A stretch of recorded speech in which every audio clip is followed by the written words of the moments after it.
कपड़ा मंत्रालय ने 7 करोड़ रुपए के कुल परिव्यय के साथ 7 मेगा एकीकृत कपड़ा क्षेत्र और परिधान पार्क स्थापित करने के लिए अधिसूचना जारी की है।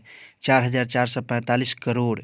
यहां तक कि 13 राज्यों से प्राप्त पीएम मित्रा पार्कों के लिए 18 प्रस्तावों में से स्थलों का चयन किया था।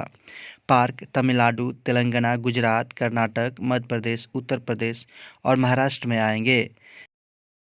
जनता समाजवादी पार्टी के नेता राम सहाय प्रसाद यादव ने नेपाल के तीसरे राष्ट्रपति बनने के लिए चुनाव जीता है।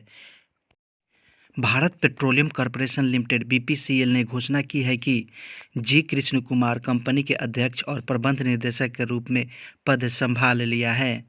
जी कृष्ण कुमार अरुण कुमार सिंह की जगह लेंगे, जो अक्टूबर 2022 में अध्यक्ष के रूप में सेवानिवृत्त हो गए थे। अक्टूबर 2022 से गुप्ता अध्यक्ष के अतिरिक्त प्रभार संभाल रहे थे। ललित कुमार गुप्ता को कैबिनेट की नियुक्ति समिति द्वारा कपास निगम ऑफ इंडिया सीसीआई के नए अध्यक्ष एवं प्रबंध निदेशक सीएमडी के रूप में अनुमोदित किया गया है। सीसीआई कपड़ा मंत्रालय के तहत एक सार्वजनिक क्षेत्र का उपक्रम है। वित्तीय सेवा संस्थान ब्यूरो एफएसआईबी ने सुझाव दिया है कि इंडियन बैंक के एक कार्यकारी निदेशक अश्विनी कुमार को यूको बैंक के प्रबंध निदेशक के रूप में नियुक्त किया जाए। यूको बैंक की स्थापना 6 जनवरी 1943 में किया गया। इसका मुख्यालय कोलकाता में है। इसके संस्थापक घनश्याम दास बिरला हैं। स्टेशनरी निर्माता Laksar writing instruments private limited ने क्रिकेटर विराट कोहली को अपना नवीनतम ब्रांड एम्बेसडर नियुक्त किया है। लक्सर के प्रबंध निदेशक पूजा जैन गुप्ता हैं। प्रधानमंत्री नरेंद्र मोदी ने 18 मार्च 2023 को नई दिल्ली में ग्लोबल मिलेट्स श्री अन्ना सम्मेलन का उद्घाटन किया और संयुक्त राष्ट्र महासभा यूएनजीए ने वर्ष 2023 को अंतर्राष्ट्रीय बाजरा वर्ष घोषित किया है। घोषणा भारत के प्रस्ताव पर आधारित थी। सिक्किम ने भारत की G20 अध्यक्षता के तहत B20 बैठक की मेजबानी की।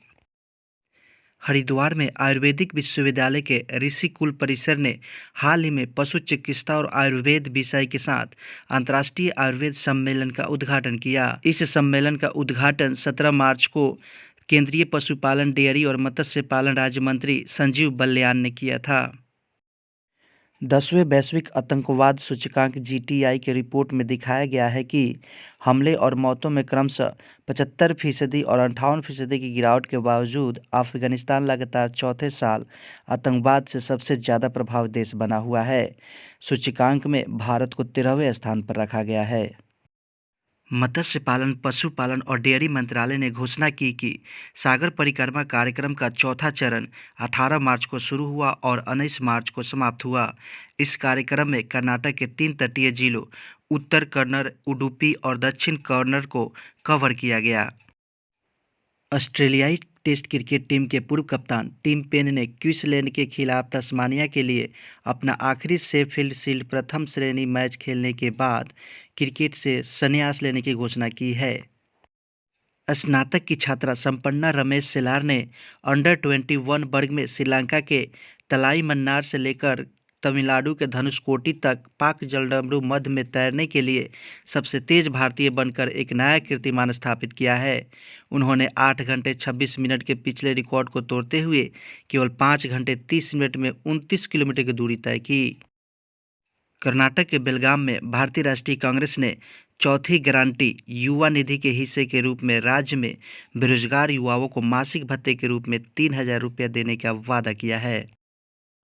दिल्ली के उपराज्यपाल एलजी द्वारा प्रशासनिक प्रकृति की चिंताओं को उठाए जाने के बाद गृह मंत्रालय ने सोमवार को कहा कि उसने दिल्ली सरकार से दिल्ली बजट फिर से जमा करने का अनुरोध किया है। यह दिल्ली के मुख्यमंत्री अरविंद केजरीवाल के हमले के बीच आया, जिन्होंने आरोप लगाया था कि केंद्र ने प्रस्तुति की पूर्व संध्या पर बजट को रोक दिया था।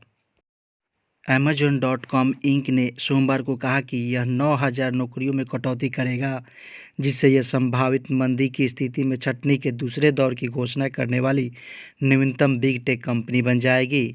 अमेजन के सीईओ एंडी जेसी हैं। उत्तर प्रदेश के रामपुर जिले के एक चौक पर 20 फुट का रामपुरी चाकू लगाया गया।